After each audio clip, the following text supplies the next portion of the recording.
Welcome all. Let's dive straight into something really fascinating today. It's an extension of a series that I've enjoyed exploring recently, which I found has been very beneficial for me and well received by you too. The past few weeks I've posted individual chakra meditation clips, and for now I thought I'd take the series a little bit further, where we could think about more detailed elements of each chakra area that we can focus on when we're trying to find a simple way to feel better each day, physically, mental health maintenance, emotionally, spiritually developing. I'm talking about a concept here that's been around for thousands of years. You know, you hear about it in yoga, meditation, and in many spiritual circles, and that's the 7 chakras. Now, I know that sometimes we probably think when we hear spiritual healing and chakras and words such as this, that many associate it with hippie nonsense or some kind of mystical claptrap. And I understand that. There's a lot of skepticism out there. But here's the thing, when you look into it, there are also some very practical, everyday processes within chakra healing that anyone can use, no matter what we believe. Personally, I've tried different parts of chakra work. Some things have been helpful, while others haven't resonated as much. But that's life, isn't it? We go through these. When we're trying to find ourselves, we're looking at so many different things. Some work, some don't. We try things, see what works, and we just keep what benefits us. I personally believe that nothing should be dismissed until you've given it a go. And with chakra healing, the best part is that it's free, it's simple, and it's something that we can start anytime and anywhere. So if you're curious, like I am, give it a shot and see what feels right for you. And also, in relation to that, I want to start by saying that this isn't about hard science. It's not something that you can see on an X-ray or measure in a lab. But even though chakras aren't scientifically proven, the ideas behind them can offer us powerful ways to focus on our daily well-being. Think of it as a tool, a map that might just help you find some balance, especially on days when you're struggling to find easy ways to take care of yourself or to fit into the day the best and the most balanced and most useful and successful and practical as you could. So, what is a chakra? Well, the word chakra means wheel in Sanskrit, and you can think of it like this. We have 7 main energy centers that run along our spine, from the base to the crown of our head. And each of these centers is said to spin, just like a wheel. Now, when they're in balance and unblocked, energy flows freely, and we feel physically and emotionally aligned. But when there is a blockage, we feel it, emotionally, mentally, and even physically. So let's break down each of the 7 chakras one by one. Chakra 1. The root. Imagine the root of a tree. It's all about grounding. This chakra, located at the base of our spine, is our foundation. It's linked to feelings of safety and security. Now, say you've ever felt unstable when growing up, like you're always moving around or feeling unsafe. You might find that your root chakra is out of whack. When this is blocked, it can lead to feelings of insecurity or restlessness, but bring it into balance and you will definitely feel stable and grounded. Next up, just below your navel, we have the sacral chakra. This one's about emotions, creativity, and yes, our ability to enjoy life's pleasures. When this energy is blocked, we can experience emotional instability, maybe struggle with creativity, or even disconnect from our sensual side.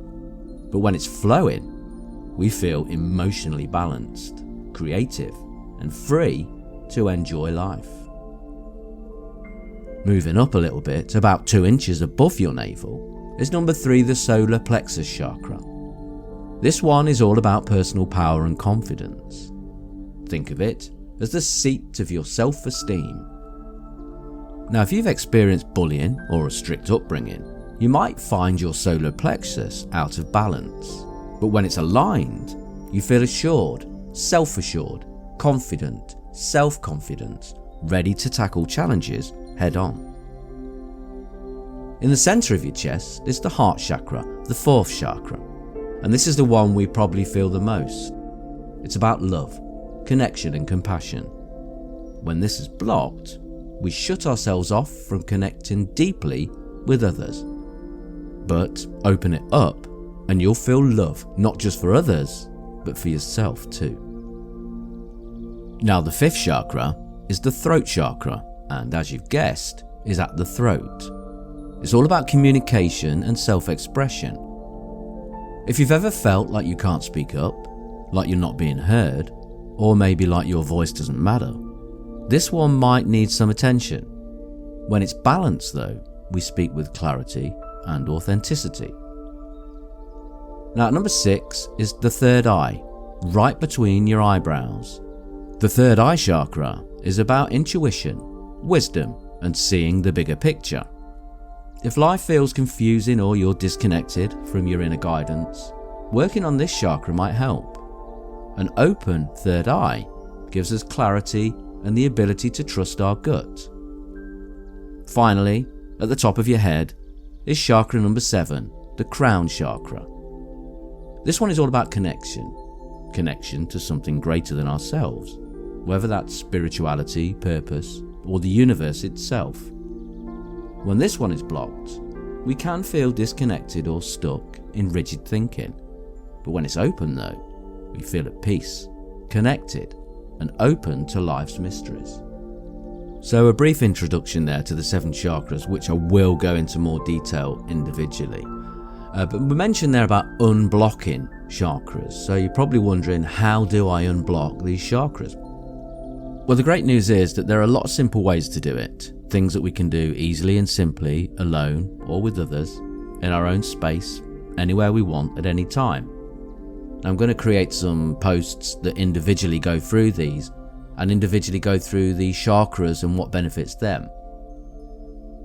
For example, something that we might automatically associate with chakra work would be meditation and visualization. Now each chakra has a specific colour related to it. If we picture this colour or energy of each chakra, for example you imagine the heart glowing green energy at the centre of your chest, it can lead to all kinds of visualization and meditation techniques. The same with mantras. Sound can be very powerful, and each chakra has a specific sound or mantra associated with it, specific frequencies. Chanting and specific words or affirmations can help you focus on these energies. Yoga is another one that would come to mind, where certain poses are designed to open and balance each chakra. Back bends, for instance, are great for the heart chakra as they open the chest. Also foods. Eating foods that match the colour of each chakra can also bring balance. For instance, red foods like beetroots and apples support the root chakra, and leafy greens nourish the heart chakra. Again, we can associate chakras with the colours of crystals.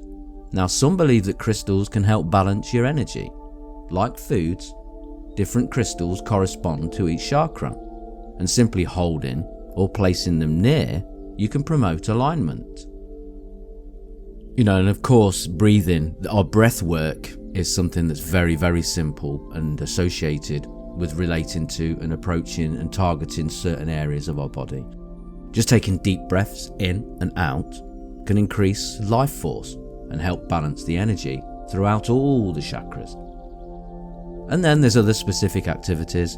Singing, for instance, can help open your throat chakra, and reading spiritual texts can stimulate the crown chakra. These are all things that I'm going to go into more detail in specific posts relating those to each chakra, which I hope that you'll join with me. You don't have to believe in the chakras to find balance in your life, but sometimes having a simple focus, something as easy as aligning our energy centers, can help us tune into our bodies and minds. And who knows, it might just improve our sense of well-being. So there's no harm in trying it, experimenting with these ideas. See what resonates with you, and create a little time each day at least just to nurture and pamper yourself. Whether you're using chakras as your guide, or just finding ways to center and balance your life, remember, self-care is all about finding what works for you. So let's go out there and get grounded, connected, and in tune with ourselves. And always remember that you have got the power to create balance in your life every single day. I'm a great believer in not holding back from trying something new, always searching for something to make the day better or to improve a certain situation, and not to let others' opinions or even a bit of self-doubt keep us from exploring. I always believe we should give ourselves permission to experiment and just ignore the rest of the world. We should remember that not everything works for us. I know people online want to sell this and they want to sell that, and they promote this and they promote that, and sometimes we try it and it doesn't work for us. There's nothing wrong with us. Sometimes things just don't work. But the more you try, the closer you get to something that will work. So keep the curiosity, knowing that every try is leading somewhere worthwhile. Good luck and have a fun and successful and happy day.